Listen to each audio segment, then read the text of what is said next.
ರಾಜ್ಯ ಸರ್ಕಾರ ಜಾರಿಗೊಳಿಸಿರುವಂತಹ ಒಳ ಮೀಸಲಾತಿ ಪದ್ಧತಿಯಲ್ಲಿ ದ್ರಾವಿಡ ಸಮುದಾಯಕ್ಕೆ ಅನ್ಯಾಯವಾಗಿದೆ. ಕೂಡಲೇ ಈ ಬಗ್ಗೆ ಕುಲಶಾಸ್ತ್ರೀಯ ಅಧ್ಯಯನ ನಡೆಸಿ ಸಮುದಾಯವನ್ನ ಪ್ರತ್ಯೇಕವಾಗಿ ಗುರುತಿಸಬೇಕು ಎಂದು ಮುಖಂಡರಾದ ಅನಿಲ್ ಕುಮಾರ್ ಕಂಕನಾಡಿ ಪತ್ರಿಕಾಗೋಷ್ಠಿಯಲ್ಲಿ ತಿಳಿಸಿದರು. ಇನ್ನು ನಗರದ ಪ್ರೆಸ್ ಕ್ಲಬ್ನಲ್ಲಿ ನಡೆದ ಪತ್ರಿಕಾಗೋಷ್ಠಿಯಲ್ಲಿ ಮಾತನಾಡಿದ ಅವರು, ಸರ್ಕಾರದ ಹೊಸ ವರ್ಗೀಕರಣದಿಂದ ಉಂಟಾಗಿರುವ ಗೊಂದಲಗಳು ಮತ್ತು ಸಮುದಾಯ ಎದುರಿಸ್ತಾ ಇರುವ ಸವಾಲುಗಳನ್ನ ಎಳೆ ಎಳೆಯಾಗಿ ಬಿಚ್ಚಿಟ್ರು. ರಾಜ್ಯದ 101 ಜಾತಿಗಳನ್ನ 3 ವಿಭಾಗಗಳಾಗಿ ವರ್ಗೀಕರಿಸಿ ಮೀಸಲಾತಿ ನೀಡುವ ಸರ್ಕಾರದ ಕ್ರಮದಲ್ಲಿ ಹಲವು ದೋಷಗಳಿವೆ.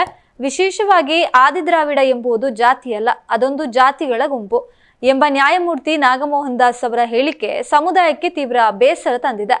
ಈಗ ಸರ್ಕಾರವೇ ನೀಡ್ತಾ ಇರುವ ಜಾತಿ ಪ್ರಮಾಣ ಪತ್ರ ಸುಳ್ಳೇ ಎಂದು ಅವರು ಪ್ರಶ್ನಿಸಿದ್ರು.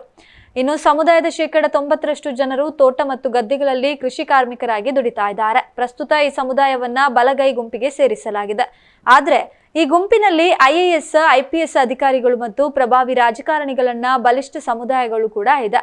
ಇಂತಹ ಪ್ರಭಾವಿಗಳ ನಡುವೆ ಶೈಕ್ಷಣಿಕವಾಗಿ ಮತ್ತು ಆರ್ಥಿಕವಾಗಿ ತೀರಾ ಹಿಂದುಳಿದಿರುವ ನಮ್ಮ ಸಮುದಾಯಕ್ಕೆ ಮೀಸಲಾತಿಯ ಪಾಲು ದೊರೆತಾ ಇಲ್ಲ ಎಂದು ಅಳಲನ್ನ ತೋಡಿಕೊಂಡ್ರು. ಇನ್ನು ಸಮುದಾಯವು 6 ಜಿಲ್ಲೆಗಳಲ್ಲಿ ಸುಮಾರು 8 ಲಕ್ಷ ಪ್ರತ್ಯೇಕ ಜನಸಂಖ್ಯೆ ಹೊಂದಿದ್ರು. ಅಸಲರು, ಕಲ್ಲಾಡಿ, ಮುಂದಾಲ, ಮುಗೇರ, ಹೊಳೆಯ ಮತ್ತು ಆದಿ ಕರ್ನಾಟಕ ಎಂಬ ವಿವಿಧ ಪ್ರಾದೇಶಿಕ ಹೆಸರುಗಳಿಂದ ಗುರುತಿಸಿಕೊಳ್ಳುವ ಸೌಲಭ್ಯಗಳಿಲ್ಲ, ವಂಚಿತರಾಗ್ತಾ ಇದೆ.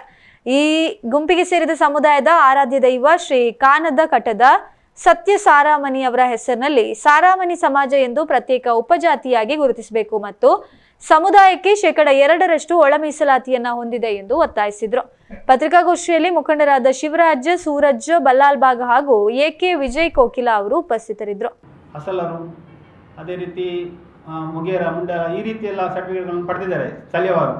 ಯಾಕಂದರೆ ಅಲ್ಲಿ ವಿಎಗಳು ಕೊಡ್ತಾರೆ, ಅಲ್ಲಿ ಸ್ಥಳೀಯರು ಎಷ್ಟು ಯಾರು ಜನಸಂಖ್ಯೆ ಇದ್ದರೆ ಅವರಿಗೆ ಇದೇ ಸರ್ಟಿಫಿಕೇಟ್ ಕೊಡ್ತಾರೆ. ಹಾಗಿರುವಾಗ ಈ ಒಂದು ಗೊಂದಲದಿಂದ ನಮ್ಮವರು ಬಹಳಷ್ಟು ನೊಂದಿದ್ದಾರೆ. ಈಗ ಮೂಲ ನಿಮ್ಮ ಜಾತಿ ಹೇಳಬೇಕು ಈ ಒಂದು ಲಿಸ್ಟಲ್ಲಿ ಅಂತ ಹೇಳುವಾಗ ಅಲ್ಲಿ ನಮ್ಮ ಜಾತಿಯ ಮೂಲ ಜಾತಿಯನ್ನು ಗುರುತಿಸಲಿ ಆಗಲಿಲ್ಲ ನಮಗೆ. ಹಾಗಿರುವಾಗ ಸರ್ಕಾರದಲ್ಲಿ ನಾವು ಮನ ಇರುವಂಥದ್ದು ಇದೆ ಇಷ್ಟೇ, ಏನಂದರೆ ಏನು ನಮ್ಮ ಸಮುದಾಯ ಇದೆ, ನಾವು ಒಂದು ಪ್ರತ್ಯೇಕವಾದ ಜಾತಿಯನ್ನು ಘೋಷಿಸಿ, ಅಂದರೆ ನಾವೆಲ್ಲರೂ ಕೂಡ ಒಂದು ಆರಾಧನೆ ಮಾಡುವಂಥ ಕ್ರಮ ಇರುವಂಥದ್ದು ಸತ್ಯಸಾರವನ್ನು ನಾವು ಆರಾಧನೆ ಮಾಡ್ಕೊಂಡು ಬರ್ತಾ ಇದ್ದೇವೆ. ಹಾಗಿರುವಾಗ ಇವತ್ತು ಏನು ಸವಿತಾ ಸಮಾಜ ಇರಬಹುದು, ಅಥವಾ ವಾಲ್ಮೀಕಿ ಸಮಾಜ ಇರಬಹುದು, ಅಥವಾ ವಿಶ್ವಕರ್ಮ ಸಮಾಜ ಇರಬಹುದು, ಅವರವರ ಒಂದು ಏನು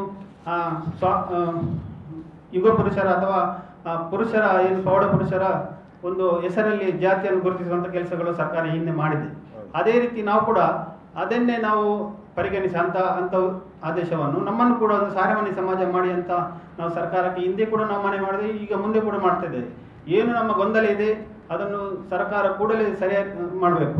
ಅದೇ ಕೂಡ ನಮ್ಮಲ್ಲಿರುವಂಥ ಎಷ್ಟು 8 ಲಕ್ಷ ಜನಸಂಖ್ಯೆ ಇರುವಂಥ ನಮ್ಮ ಸಮುದಾಯಕ್ಕೆ ಸಾರಮಣಿ ಸಮಾಜ ಎಂದು ಒಂದು ನಾಮಕರಣ ಮಾಡಿ ನಮಗೆ ಒಂದು ಕುಲಶಾಸ್ತ್ರ ಅಧ್ಯಯನ ಮಾಡಿ ನಮಗೆ ಒಂದು 2% ಮೀಸಲಾತಿ ನೀಡಬೇಕಂತ ಹೇಳಿ ನಾವು ಈ ಸಂದರ್ಭದಲ್ಲಿ ಒತ್ತಾಯ ಮಾಡ್ತಾ ಇದ್ದೇವೆ.